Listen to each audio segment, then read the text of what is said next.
We're taking it all the way. Sing it, Bhavani. Once again. Mad flavor. கலை மனிதனாக பிறந்த ஒவ்வொருவனும் அள்ளி அள்ளி பழுத வேண்டிய அமிர்தமடாது. Go ahead, Greg.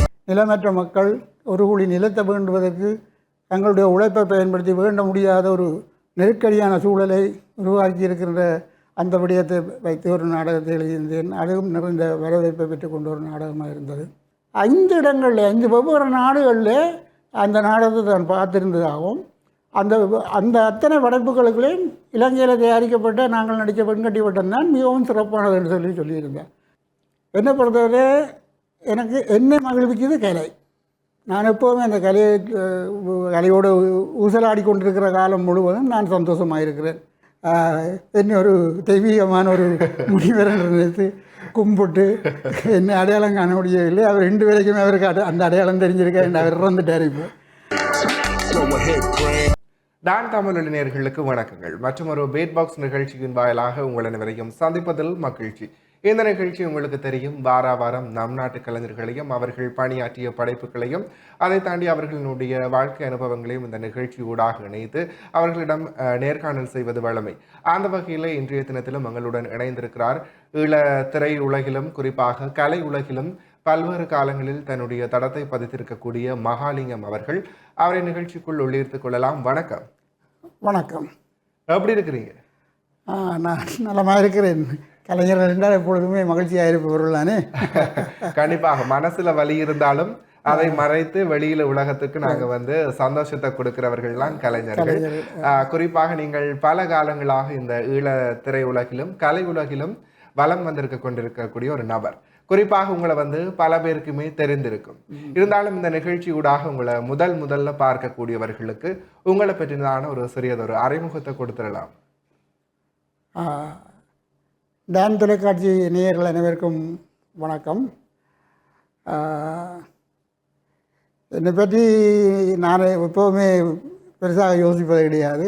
என்னுடைய பங்குக்கு ஏதாவது செய்து கொண்டு போய்கொண்டே இருப்பேன். கிட்டத்தட்ட நான் ஒரு 8-10 வயசில் இருந்து கலைத்துறையில் இறங்கி இருப்பேன். அன்றில் இருந்து இன்று வரைக்கும் என்னால் முடிஞ்ச வரைக்கும் அந்த பணியை தேவை ஏற்படுகின்ற வரையிலே அதை செயற்படுத்தி கொண்டிருக்கின்றேன். இதுவரை காலமும் நீங்கள் பணியாற்றியிருக்கக்கூடிய படைப்புகளாக இருக்கட்டும், குறிப்பாக நீங்கள் எப்பொழுது இந்த சினிமா துறையில நோக்கி உங்களுடைய கால் தடத்தை பதிச்சிங்க? சினிமா என்பது அநேகமாக தமிழ் இப்போ ஈழப்பரப்பிலே சினிமா இப்போ மிக அண்மை காலத்திலே தான் அது ஒரு வீச்சு பெற்று கொண்டு வருகின்றது. என்னுடைய நாடக வாழ்க்கை என்பது பாடசாலை காலத்திலேருந்தே தொடங்கிவிட்டது. நாங்கள் வாழ்ந்த கிராமம் இணுவில் கிழக்கு பகுதி கலாஜோதி சனசமூலியத்தைச் சேர்ந்த இடம். எங்களுடைய கிராமத்திலே எங்களுக்கு மூத்தவர்கள் 50ஆம் ஆண்டு காலப்பகுதிகளிலே நாடகங்களோடு ஈடுபட தொடங்கிவிட்டார்கள். எங்களுடைய சனசமூலியம் 59ஆம் ஆண்டு ஆரம்பிக்கப்படுவதற்கு முன்னமே நாடக வரலாற்றுகளால் தான் அவர்கள் நிலையத்தை ஆரம்பிக்கின்றார்கள். அதனுடைய தொடர்ச்சியாக கிட்டத்தட்ட ஒரு 8 வயதிலே நாங்கள் அந்த மேடைகளிலே ஏறக்கூடிய சூழல்கள் எங்களுக்கு வந்துவிட்டது படிக்கிற காலத்திலேருந்து. பிறகு நான் படித்து கொண்டிருக்கின்ற நேரத்திலே ஒரு நாடக தயாரிப்பு நடைபெற்று கொண்டிருந்த நேரம், அதில் முக்கியமான ஒரு பிரதான பாத்திரத்தை ஏற்று நடித்து கொண்டிருந்த நடிகருக்கு திடீரென்று ஒரு விபத்திலே அவர் இயங்க முடியாமல் போனதினால ஒரு 2 நாள் கேப்புக்கள் இடைவெளிகளில் ஒரு நாடகத்தை அந்த நாடகத்தை நான் நடிக்க வேண்டிய தேவை எனக்கு வந்தது. அதுதான் என்னுடைய நாடகத்தினுடைய ஒரு நாடகம் என்ற அடையாளத்தோடு வரவாக இருந்தது. அதைத் தொடர்ந்து கலாஜோதி சனநிலையத்தினுடைய கலா நாடக மன்றம் என்ற அந்த மன்றத்தினூடாக நாங்கள் நிறைய நாடகங்கள் செய்துட்டு வந்தோம். அன்றைக்கு 78ஆம் ஆண்டு நான் மறுமலர்ச்சி என்ற என்னுடைய முதலாவது நாடகத்தை எழுதி மேடையேற்றியிருந்தேன். அதனைத் தொடர்ந்து அந்த கிராமத்தில் நாங்கள் 85-86ஆம் ஆண்டு வரைக்கும் யுத்தத்தினுடைய இடப்பெயர்வுக்கு முன்பட்ட அந்த காலம் வரைக்கும் ஒரு 6-7 நாடகங்களை நான் அந்த நிலையத்திலே நாங்கள் மேடையேற்றியிருக்கிறோம். அப்படி அந்த வரலாறோடு அடுத்த கட்டமாக நான் யாழ்ப்பாணம் கச்சேரி செயலகத்திலே காணி மாவட்ட பதிவகத்திலே கடமையாற்றி கொண்டிருந்தேன். அங்கே கச்சேரியிலே நில அளவு திணைக்களத்தில் வேலை செய்த வடிவேல் ஐயாவும் அவர் ஒரு நாடக கலைஞர், அவற்ற உறவு எனக்கு இருந்தது. அவரும் நானுமாக சேர்ந்து மாப்பிள்ளை என்ன விலை என்கின்ற ஒரு நாடகம். அது வடிவேலு ஐயா தான் எழுதினது. அந்த 85 காலப்பகுதிகளில் அப்போ தாளலயத்திலே அந்த நாடகம் வந்தது. அப்போ ஒரு வித்தியாசமான ஒரு கவிதை நாடகம். தாளலயத்திலே அந்த நாடகம் ஒரு மணித்தியாளர் நாடகம். அந்த நாடகம் நல்லொரு வீச்சாக எங்களுக்கு அது ஒரு சூழலை கொண்டு வந்தது. அந்த காலத்தில் மரமலர்ச்சி நாடகமும் சமகாலத்திலே நல்ல ஒரு நிலைமை கொண்டு வந்தது. மரமலர்ச்சி நாடகத்தினுடைய தான் வடிவேலு ஐயாவை நானும் சந்திக்கிறோம். அதற்கு பிறகு கிராமிய உழைப்பாளர் சங்கத்தினுடைய செயல்பாடு 83 ஆரம்பமாகுது. 85ஆம் ஆண்டு சிந்திக்க தொடங்கி விட்டார்கள். நாடகம் தயாரிக்கப்படுகிறது கிராமிய கலைக்குழுவாலே. இன்று வரைக்கும் நான் நினைக்கிறேன் சிலபஸ்களிலே பேசப்படுகிற பாலசிங்கத்தினுடைய நாடகம் அது. அவரோடு அந்த உறவு ஏற்பட்ட பிறகு சிந்திக்க தொடங்கி விட்டார்கள் நாடகம். நான் அதில் ஒரு முக்கியமான ஒரு பாத்திரத்தை இனவாத குறியீடாக ஒரு பாத்திரத்தை ஏற்று நடித்திருந்தேன். அது இன்று வரைக்கும் பேசப்படுகிற மண் சுமந்த மேனியருக்கு ஈடாக பேசப்படுகிற ஒரு நாடகமாக இன்று வரைக்கும் இருக்கின்றது. அதனைத் தொடர்ந்து யுத்த காலங்கள், அதற்கேற்ற மாதிரியான நாடக தயாரிப்புகள். 95ஆம் ஆண்டு கரும்புலிகள் தினத்தினுடைய போட்டியிலே நடைபெற்ற போட்டியிலே சூரியனை சுட்டரிப்போம் என்ற ஒரு நாடகத்தை பாலா தான் தயாரித்தார். கிராமிய கலைக்குழுவால் தயாரிக்கப்பட்டது. அந்த நாடகம் மிகச் சிறப்பாக அந்த நேரத்தில் நடைபெற்ற போட்டிகளிலே 5 or 6 விருதுகளை வெற்றி பெற்று மேடையேற்றப்பட்டது. ஆனால் துரதிருஷ்டவசமாக இடப்பெயர்வு வந்தாலே அந்த நாடகம் தொடர்ச்சியாக மேடையேற முடியாமல் போய்விட்டது. 95ஆம் ஆண்டு இடப்பெயர்வோடு வன்னி வரைக்கும் நானும் போயிட்டு நான் 97, 98 திரும்பி வந்துட்டேன். அது வரைக்கும் அந்த பயணம் நீடித்தது. அங்கே ஒரு தெருவழி அரங்குகள் சிலவற்றையும் நான் அதில் இணைந்திருந்தேன். பிறகு 98 நான் 2000ஆம் ஆண்டு காலப்பகுதிகள் யாழ்ப்பாணம் வந்த பிறகு என்னுடைய சொந்த படைப்புகளை நான் திரும்ப எழுதி தயாரிக்கக்கூடிய சூழல் வந்தது. முக்கியமாக விதைப்பு என்ற ஒரு நாடகம். அப்போ இந்த கசிப்புக்கு எதிரான ஒரு நாடகமாக அந்த நாடகம் இருந்தது. அது மிக பரவலாக அடிமட்ட மக்கள்கிட்ட நல்ல ஒரு தாக்கத்தை உண்டு பண்ணி இன்று வரைக்கும் அந்த நாடகத்தை போட வேணும் என்ற விருப்பத்தோடு பலர் இருக்கிறார்கள், விரும்பி கேட்டுக்கொண்டிருக்கிற ஒரு சூழலில் இருந்தது. அப்படி ஒரு நாடகத்தை செய்திருந்தேன். அதைத் தொடர்ந்து மெட்ராஸ் மயில்சேர்ந்த இசை நாடக விழாவு அவன்ற இசை நாடக போட்டிகளில் கலந்து கொண்டேன். அங்கே நான் வீரத்தின் விளைநிலம் என்று சொல்லி வீரத்தாயினுடைய கதையை பாடல்கள் எல்லாம் நானே எழுதி போட்டு 16 பாடல்களை கொண்டு 1.5 மணித்தியாலத்துக்கு மேற்பட்ட ஒரு நாடகத்தை இசை நாடகத்தை நான் வெளியேற்றியிருந்தேன். அதில் சிறந்த நடிகருக்கும் சிறந்த நடிகைக்குமான சான்றிதழ்கள் எங்களுக்கு அந்த நாடகத்தில் இதுவரை கிடைத்தது. எனக்கும் மகளுக்கும் கிடைத்தது. அதனைத் தொடர்ந்து அன்னை நிலம் என்கின்ற ஒரு நாடகத்தை நான் எழுதி தயாரித்து மேடையேற்றியிருந்தேன். அது பரவலாக இன்றைக்கு இருக்கின்ற இந்த காணி நிலமற்ற மக்கள் ஒரு குழி நிலத்தை வேண்டுவதற்கு தங்களுடைய உழைப்பை பயன்படுத்தி வேண்ட முடியாத ஒரு நெருக்கடியான சூழலை உருவாக்கி இருக்கின்ற அந்த விடயத்தை வைத்து ஒரு நாடகத்தை எழுதியிருந்தேன். அதுவும் நிறைந்த வரவேற்பை பெற்றுக்கொண்ட ஒரு நாடகமாக இருந்தது.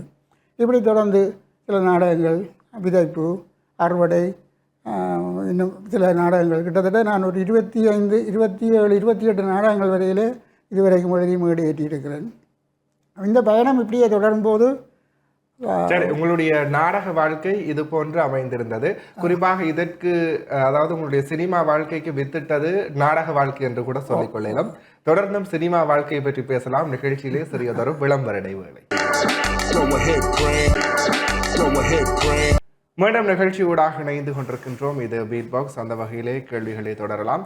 மகாலிங்கத்தை பொறுத்தவரையில் ஆரம்ப காலங்களில் ஒரு மூத்த நாடகத்துறை கலைஞராக இருந்து வந்தவர்.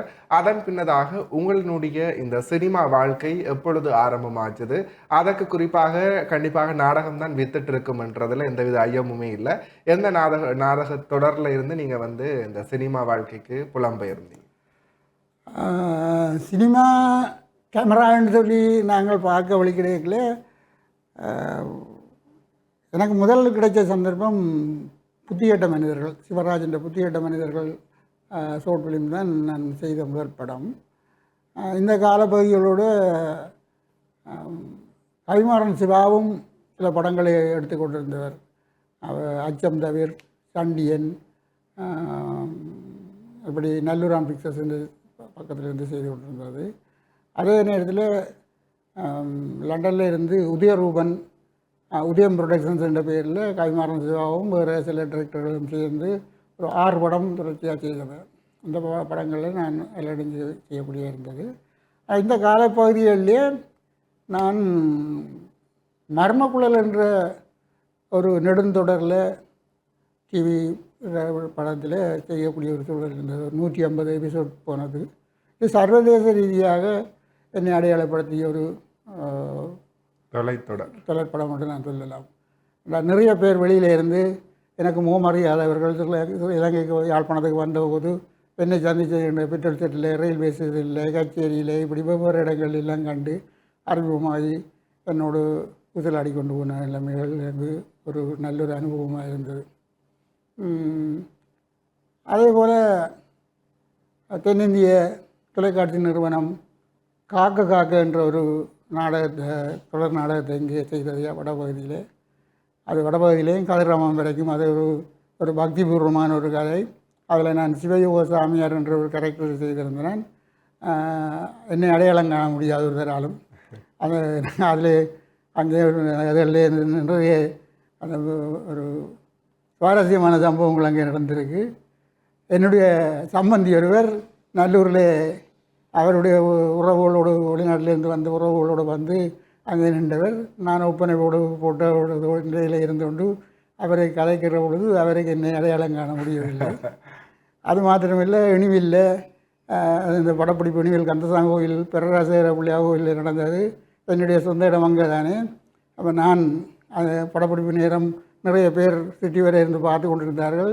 சிலருடைய பெயரை உச்சரித்து என்ன தேவு, என்ன எப்படி இருக்கிறான்னு சொல்லி நான் சில வார்த்தைகளை பேசுகின்ற பொழுது அவர்கள் என்ன ஒரு தெய்வீகமான ஒரு முனிவரன் நினைத்து கும்பிட்டு என்ன அடையாளம் காண முடியவில்லை. அவர் 2 பேருக்குமே அவருக்கு அந்த அடையாளம் தெரிஞ்சிருக்கா என்று அவர் இறந்துட்டார்.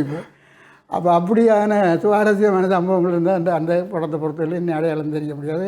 அங்கே தென்னிந்திய கலைஞர்களோடு சேர்ந்து நான் அந்த நாடகத்தை செய்திருந்தேன்.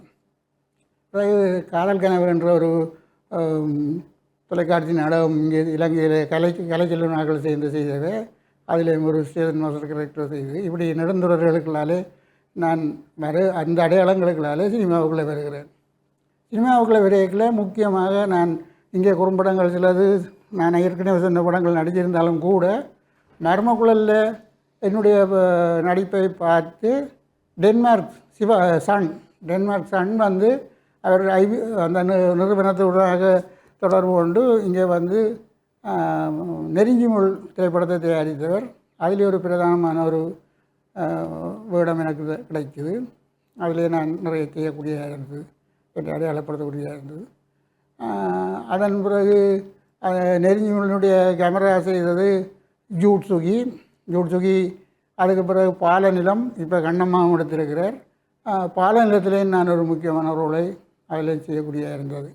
இப்படி இந்த சினிமா பிரவேசம் என்பது இப்போ சென்ற மாதம் வரைக்கும் எனக்கு அந்த வாய்ப்புகளை தந்து கொண்டே இருக்கிறது.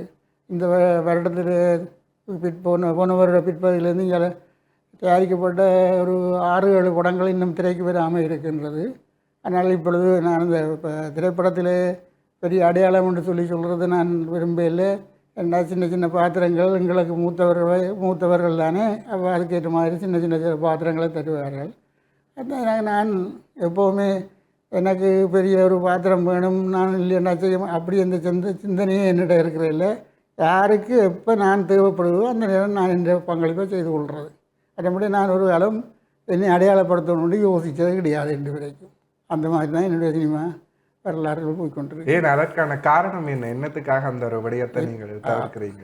உங்களுடைய கலையை நீங்கள் நேசிக்கிறீங்க. அப்படி இருக்கும் பட்சத்தில் உங்களுக்கான ஒரு அங்கீகாரம் கண்டிப்பாக மக்கள்கிட்ட இருந்து கிடைக்க வேண்டும் தானே. அதே அந்த ஒரு வார்த்தை பிரயோகம், அடையாளம் எனக்கு தேவையில்லை அப்படின்னு சொல்லி ஒதுங்குறீங்க. ஒவ்வொரு மனிதனுக்குமே ஒரு பங்களிப்புகள் இருக்கும். இந்த சமூகத்துக்காக செய்ய வேண்டிய கடமைகள் இருக்குது. என்னை பொறுத்தவரை எனக்கு என்ன மகிழ்விக்குது கலை. நான் எப்போவுமே அந்த கலையோடு ஊசலாடி கொண்டிருக்கிற காலம் முழுவதும் நான் சந்தோஷமாக இருக்கிறேன். இன்று வரைக்குமே நான் மட்டுமில்லை, என்னுடைய மனைவியும் இப்போ என்னோட சேர்ந்து கலைப்பணியிலே ஈடுபட துவங்கிட்டால். என்னுடைய பிள்ளைகள் 4 பிள்ளைகளுமே என்னோட சேர்ந்து கலைப்பணி செய்தவர்கள், நாடகங்களில் ஈடுபட்டு செய்தவர்கள். கலை எப்போவுமே மனிதனை மகிழ்ச்சியாக வச்சிருக்கும். ஆனால் இங்கே நான் பார்க்குறேன், அநேகமாக இப்போ தமிழ் பரப்பிலே பார்த்த மூத்த கலைஞர்கள் சரி, இப்போ சமகாலத்தில் இருக்கிற கலைஞர்கள் சரி, சரியான ப்ரௌட்டான ஆக்களாக இருக்கணும். எல்லாரும் தங்களுக்கு தெரிஞ்ச விஷயத்தை வச்சுக்கொண்டு தங்களை விட்டவர்கள் இல்லை என்று சிந்திக்கிற ஒரு எண்ணப்பாங்க கூட நிறைய பேரை நான் பார்க்குறேன். அது ஒரு மிகவும் கீழ்த்தரமான சிந்தனை. இந்த இந்த எங்களை இந்த சூழல்களில் கலாபூசணம், கலாவித்தகர், இந்த மாதிரியான பட்டங்கள், விருதுகள் பெற்றார்கள் நிறைய பேர் இருக்கணும். ஆனால் கலையை செய்தார்களான்னு பார்த்தால் எனக்கு என்றால் அவர்களை கலையில் மிக மிக குறைஞ்ச படைப்புகளில் தான் நான் பார்த்துருக்கிறேன். நான் முன்னுக்கும் சொல்லி போட்டு விட்டுட்டேன். சில பிரச்சனை சிந்திக்க தொடங்கி விட்டார்கள் என்று வரை பேசப்படுகிற நாடகம், சூரியனை சுட்டரிப்போம் அது போன்ற ஒரு நாடகம். அதுக்கு பிறகு வெண்கட்டி வட்டம், பராக்கிரம நிதியில்லாக்களோடு சேர்ந்து நான் செய்தினான். நான் நினைக்கிறேன் அப்படி ஒரு நாடகத்தை நான் என்னுடைய வாழ்க்கையில் காணையில் அது இலங்கை தரமில் சர்வதேச தரத்தில் தரமான ஒரு நாடகம். அந்த நாடகத்தை ஒரு பிரிட்டிஷ் பெண்மணி ஒரு ஆள் வந்து பார்த்துருந்தவ, அவள் கொமன் சொல்லுகின்ற பொழுது தான் 5 இடங்களில் 5 வெவ்வேறு நாடுகளில் அந்த நாடகத்தை தான் பார்த்துருந்ததாகவும், அந்த அத்தனை படைப்புகளுக்குள்ளேயும் இலங்கையில் தயாரிக்கப்பட்ட நாங்கள் நடித்த வெண்கட்டி வட்டம் தான் மிகவும் சிறப்பானது என்று சொல்லியிருந்தேன். அப்படி பெருமையாக பேசப்பட்ட நாடகம். அது அந்த வரலாறு, அதனுடைய ஒலிப்பதிவு பிரதி கூட என்னட்ட இருக்குது. அந்த வரலாறுன்றது நான் நினைக்கிறேன் நாடகத்தில், இலங்கை நாடக வரலாறுகளில் அது மிக உன்னதமான ஒரு படைப்பு. அப்படியான படைப்புகளை நடித்தவர்கள், தயாரித்தவர்கள் எல்லாம் இருக்கிறார்கள். அப்போ அதுக்கு பிறகு நான் இப்போ அவருடைய பலத்தோடு அன்பமுதூரும் அயலார், இந்த நாடகத்தை நாங்கள் சமூக மாற்ற குழுவும் ஆரோகணா நிறுவனமும் சேர்ந்து தயாரித்தது அன்பமுதூரும் அயலார். அதுக்கு பிறகு இப்போ சமூக மாற்ற குழுவால் தயாரிக்கப்பட்டது கொட்டம். 2025ஆம் ஆண்டு அரசு நாடக விழாவுக்கு போய் விருதுகளை வென்று கொண்டு வந்த நாடகம். அப்போ இந்த மாதிரியான நாடகங்கள் எல்லாத்தோடும் நான் பயணிச்சிருக்கிறேன். கிட்டத்தட்ட பல்கலைக்கழகத்துக்களால் வந்த மேனியர் அல்லது மாணவர்கள் அந்த மட்டத்தில் வந்த படைப்புகள்லாம் நான் இணைஞ்சு கொள்ளையில் கிராமங்களுக்கிலிருந்து வந்த படைப்புகள் அனைத்திலும் நான் கால் பதிச்சிருக்கிறேன். இன்று வரைக்கும் நான் என்ன பேர் சொன்னதும் கிடையாது, நான் அதை விடும்புறதும் இல்லை. இன்று வரைக்கும் இந்த போன வருஷமும் எங்களுடைய கலாச்சார உத்தியோகத்தர் கண்டு என்னுடைய விவரங்களை திரைச்சொல்லி சொன்னார். ஒரு விருதுக்கு அனுப்புவதற்கு நான் கொடுக்க இல்லை. இப்போ இந்த வாரமும் அந்த அடுத்த தினம் இங்கே விருதுகள் ஒழுங்குபடுத்தப்படுகிறது, உங்களுடைய விவரத்தை யாரும் கொண்டு சொல்லியிருக்கிறேன். நான் இன்னும் கொடுக்க இல்லை.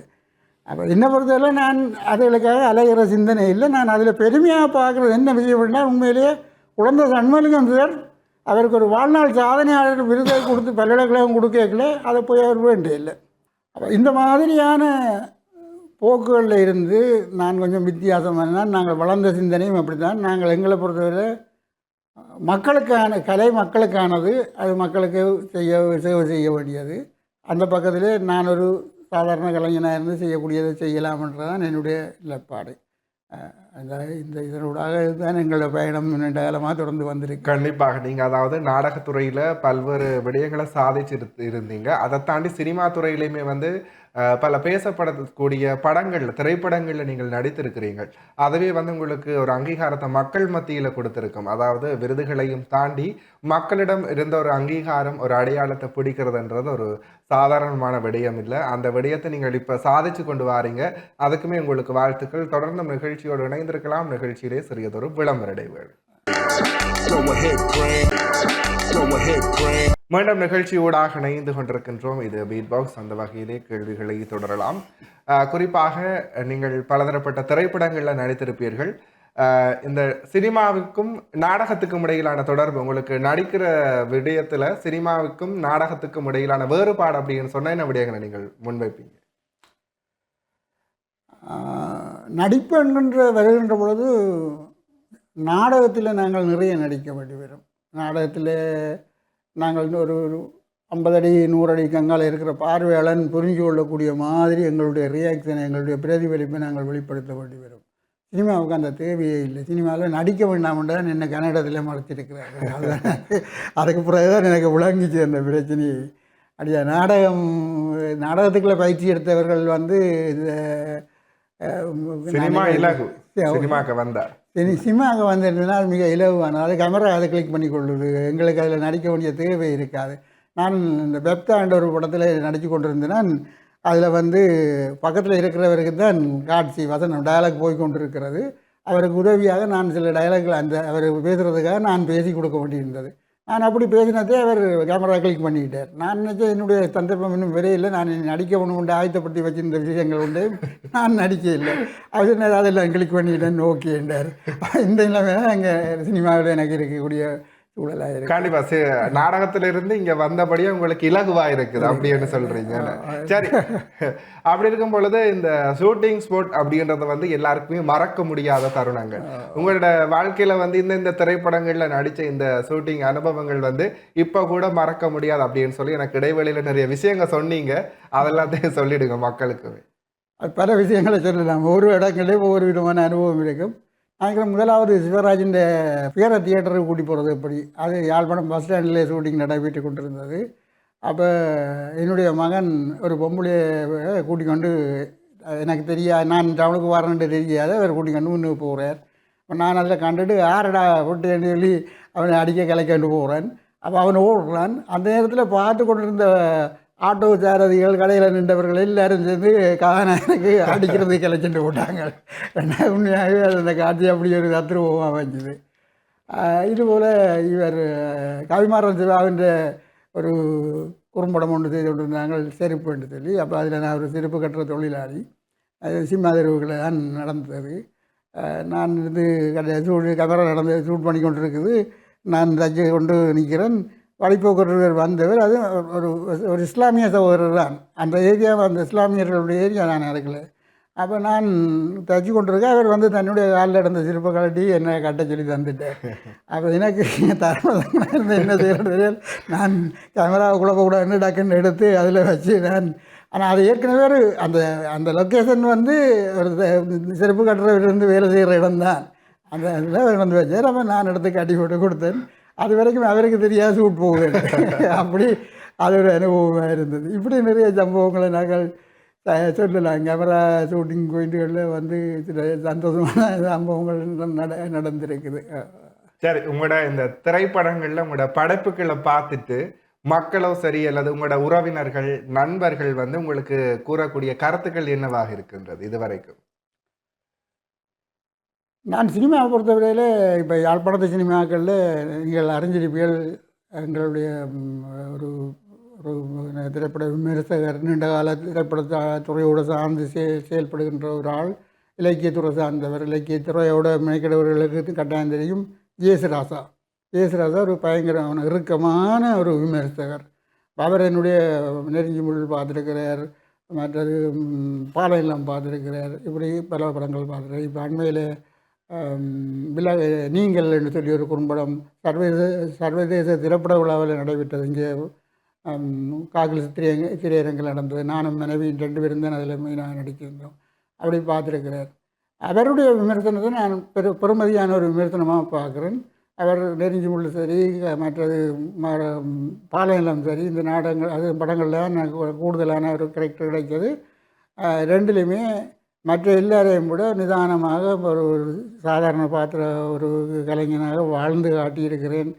மிகைப்படுத்தல் இல்லாமல், ஒரு எந்த வித இதுவும் இல்லாமல் ஒரு யதார்த்தபூர்வமாக நடிச்சிருக்கிறேன் ஒரு சான்றிதழை அவர் சொல்லியிருப்பார். அதுபோல் வேறு கலைஞர்கள் தங்களுக்கு சந்தோஷமாக அது கொண்டாடுறது, அந்த நேரத்தில் எங்களுக்கும் வர சந்தோஷம் வந்து நாங்கள் சொல்ல முடியாது. அது ஒரு இதாக இருக்கும். நாடகங்களில் இதே மாதிரி நாடகத்தில் நான் இந்த சம்பவம் மாதிரி ஒன்று நடந்தது. 95ஆம் ஆண்டு நல்லூர் வீதியிலே திருவிழா காலத்தில்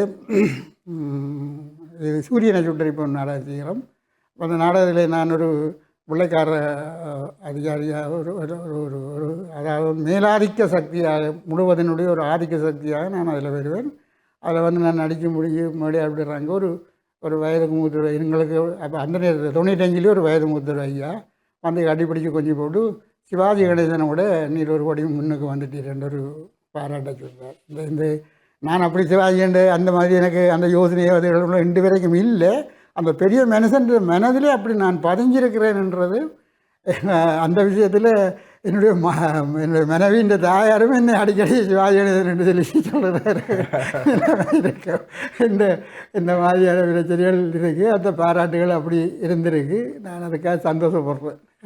கண்டிப்பாக இன்றைய தினமும் இந்த நிகழ்ச்சியோடாக இணைந்து கொண்டு பல்வேறு தரப்பட்ட விடயங்களை கூறியிருந்தீர்கள்.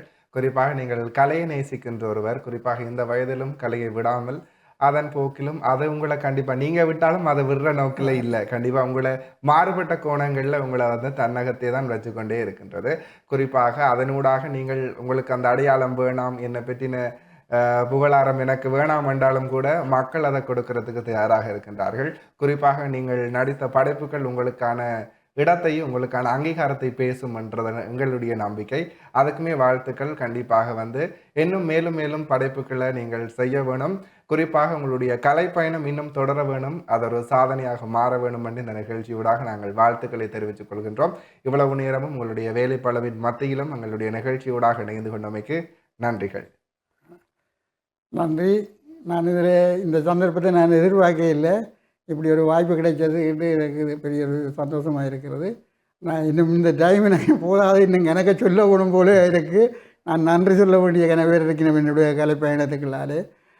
அதே மாதிரி இன்னும் சொல்ல வேண்டிய நிறைய பிரச்சனைகள், என்னுடைய ஆதங்கங்கள் எல்லாம் கணக்கே இருக்குது. ஆனால் நான் இந்த சந்தர்ப்பத்தை கிடைச்சதுக்காக கொட்டிட்டு இருக்கணும்னு நான் யோசிக்கிறேன் இல்லை. எப்போவுமே நான் பொறுமையாக இருக்கிறேன். நான் இப்படி சந்தர்ப்பங்கள் கதைக்கு ஓடி வந்தால் நான் அந்த சந்தர்ப்பத்தை கதைச்சு கொள்வது. என்ன இந்த பேட்டியை நீங்கள் இதுவரை பார்த்து கொண்டிருந்த உங்கள் அனைவருக்கும், முக்கியமாக இந்த சூழலை ஏற்படுத்தி தந்த இந்த டான் தொலைக்காட்சிக்கும் எனது நன்றிகளை தெரிவித்துக் கொள்கிறேன். மீண்டும் சந்தர்ப்பங்கள் ஏற்படும் சந்தர்ப்பத்தில் நாங்கள் திரும்ப சந்திக்கக்கூடிய ஒரு சூழலை உருவாக்குவோம் என்று சொல்லி உங்களிடமிருந்து விடைபெறுகின்றேன். நன்றி, வணக்கம். கண்டிப்பாக நேயர்களே, இது போன்று நீங்களும் எங்களுடைய கலைஞர்களுக்கான ஆதரவை கொடுங்கள். மற்றும் ஒரு நிகழ்ச்சியின் வாயிலாக உங்களை சந்திக்கும் முறையில் உங்களிடத்திலிருந்து விடைபெற்று செல்லும் நான் உங்கள் ராஜ். நன்றி நேயர்களே.